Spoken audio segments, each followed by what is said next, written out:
Oi, galerinha do 8º ano, vamos dar continuação à matéria de produção textual.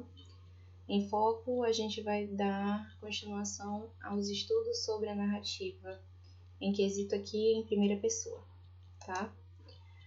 Bom, a narrativa em primeira pessoa é um modo em que a história é narrada por um personagem de cada vez, falando sobre e para si mesmos. Os narradores explicitamente referem-se a si mesmos usando palavras e frases que envolvem o eu, tá? Referindo-se com a primeira pessoa do singular e ou nós, que é a primeira pessoa do plural, tá certo? Dentro da narrativa, em primeira pessoa, nós temos os narradores em primeira pessoa, que tem aqui, ó, o narrador personagem, que ocorre quando a história é contada por um personagem, e esse personagem ele vai ter um tom mais memorável, né? Que ele vai ser o principal da história, né? E ele pode se dividir em narrador protagonista ou narrador testemunha.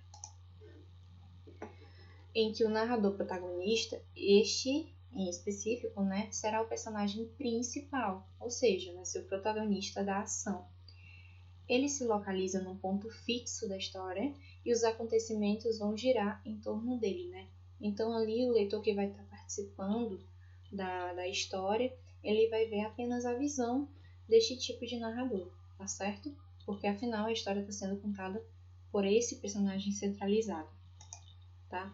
Nós também temos o narrador testemunha, que ele tem menor importância e narra fatos ocorridos com os personagens centrais da história. Este narrador tem uma visão limitada deste enredo, né?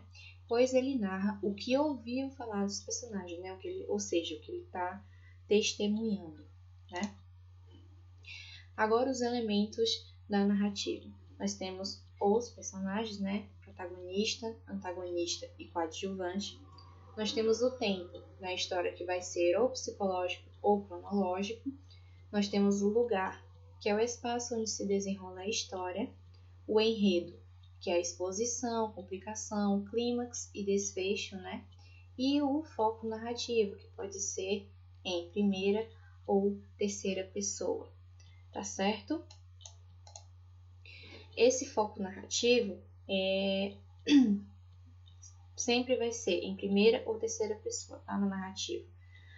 Pode ser em primeira, né? Que é eu, tu, ele, meu e nosso, como aqui no exemplo, né? Eu estava sozinho quando vi uma luz forte vinda em minha direção, né?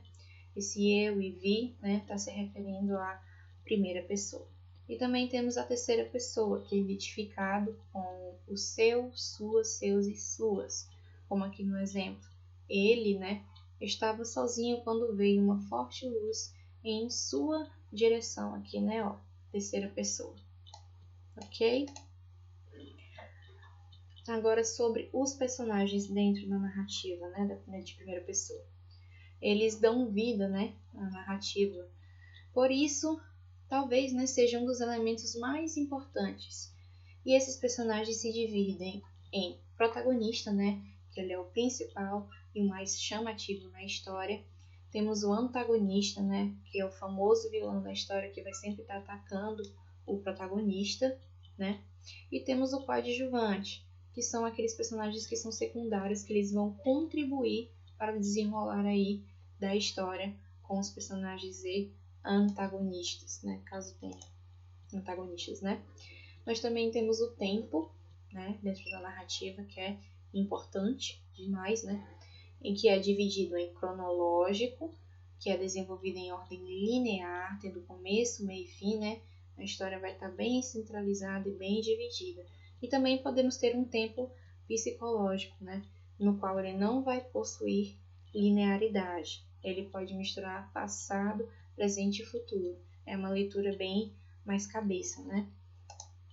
E nós também, claro, temos o enredo dentro da narrativa, né?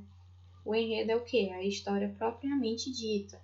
E nela são apresentados esses elementos aqui, que é o tema, né? Que é o assunto tratado na história ou no texto curto, né? Um conflito, que é um problema que vai precisar de intervenção. E depois vem o clímax, que é o ponto mais forte da questão narrativa, né? Aquele momento mais tensionado a puxar você para dentro da história, né? E temos o desfecho, que é o momento em que todos esses conflitos, junto com o clímax, vão ser solucionados, tá certo? E nunca se esqueçam do foco narrativo, tá? Em que, né, este tipo de narrativa pode estar em primeira ou terceira pessoa, tá certo?